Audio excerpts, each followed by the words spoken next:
Hello, hello. Today for our Play Center Zoom In, we're going to take a look at our puzzle center. A puzzle center is a very common center in pre-K and kindergarten classrooms, so you likely already have one in your room, but if not, maybe you'll get a few new ideas here. So let's get started. Here is a big picture view of our puzzle center. The big puzzles are in this lime green basket that just sits on the floor.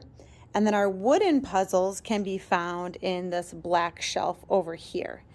So our 4K friends just grab the puzzle that they're interested in assembling, and then they can bring the puzzle over to one of our tables in the middle of the classroom. Some of our puzzles are just for fun puzzles, ones that are high interest to our 4K friends. For example, this Paw Patrol puzzle. I believe I found this at the Dollar Tree.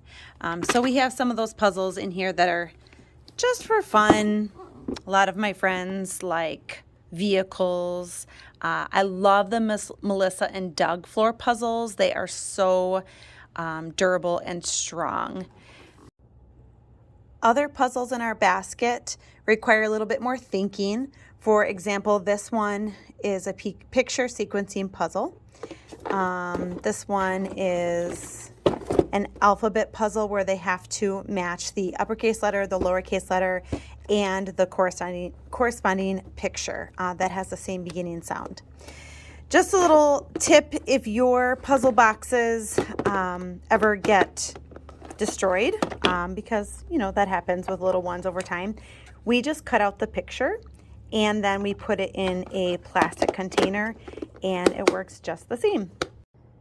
And then again over here we have our wooden puzzles. These are the puzzles that we use mostly in the beginning of the school year, especially during soft start morning play. I would put these puzzles out at the beginning of the school year because they were activities that our kids are already familiar with. Well, many of our kids are familiar with puzzles from playing with them at home or, library story hour or whatever. So they're familiar activities and they are pretty simple. A lot of these are just hand-me-downs from when my son was little.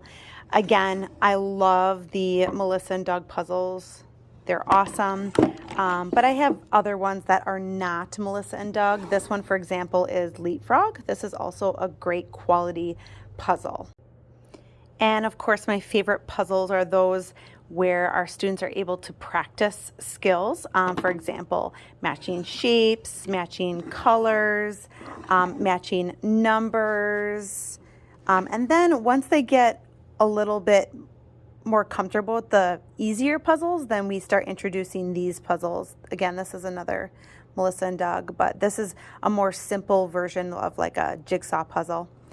And then as always, I just wanted to point out that we have our puzzle center visual that matches our choice board, especially in the beginning of the school year. This is so important so our littles know what center they are choosing when they make their selection at the beginning of Play Workshop. And I will go ahead and provide you with the link to that product here. Okay, that is it. Short and simple. The puzzle center is pretty straightforward, but if you do have any questions, just feel free to drop them in the comment box below and I will get back to you. See ya.